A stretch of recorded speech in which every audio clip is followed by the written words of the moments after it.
భోగాపురానికి రెక్కలు మొత్తానికి. విజయవాడ ఎయిర్పోర్ట్లో సమీకృత టెర్మినల్కి పూర్తి అవకాశం. రామ్మోహన్ నాయుడికి పౌర విమానయాన శాఖతో ఆశలు. తెలుగు మంత్రుల చేతుల్లో విశాఖ, బయ్యారం, కడప ఉక్కు పరిశ్రమల భవిష్యత్తు. వీళ్ళ ముగ్గురు రామ్మోహన్ నాయుడు, పెమ్మసాని చంద్రశేఖర్, బీజేపీ నుంచి శ్రీనివాస్ వర్మ. కేంద్ర ప్రభుత్వంలో తెలుగు రాష్ట్రాల మంత్రులకు దక్కిన శాఖలతో రాష్ట్రంలో పలు ప్రాజెక్టుల్లో ముందడుగు పడనుందని ఆశలు కనబడుతున్నాయి. కింజారపు రామ్మోహన్ నాయుడు కేంద్ర పౌర విమానయాన శాఖ మంత్రిగా నియమితులు కావడంతో రాష్ట్రంలో విమానాశ్రయ అభివృద్ధి ప్రాజెక్టుల దశ తుది మారుతుంది అని చెప్పి అంచనా వేస్తున్నారు. విజయవాడ విమానాశ్రయ సమీకృత టెర్మినల్ భవన నిర్మాణం వేగంగా పుంజుకునే అవకాశాలు కనిపిస్తున్నాయి.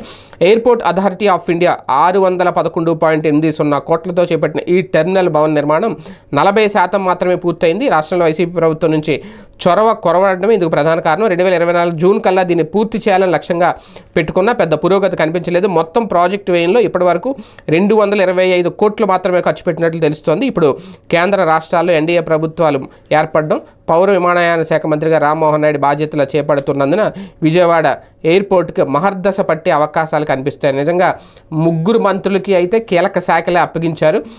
భోగాపురం ఎయిర్పోర్ట్ కానీ, లేదంటే ఇప్పుడు బయ్యారం, కడప స్టీల్ ఫ్యాక్టరీలు, విశాఖకు సంబంధించి మరి ఇంకా ఎలాంటి నిర్ణయాలు తీసుకుంటారు, ఎలా ముందుకు వెళ్తుంది అనేది ఒక వరాలు ఇచ్చారని చెప్పాలి నరేంద్ర మోడీ ఆంధ్రప్రదేశ్కి. వీళ్ళకి ముగ్గురికి కేటాయించిన శాఖలకు సంబంధించి. ఇక దాని మీద ఏం చేస్తారు, వైసీపీ చొరవ తీసుకోలేదని చెప్తున్నారు కదా, వీళ్ళు ఎలాంటి చొరవ తీసుకుంటారు ఏంటనేది కూడా ఇక్కడ ప్రధానంగా వేచి చూడాల్సిన అంశం కనిపిస్తోంది చాలా స్పష్టంగా.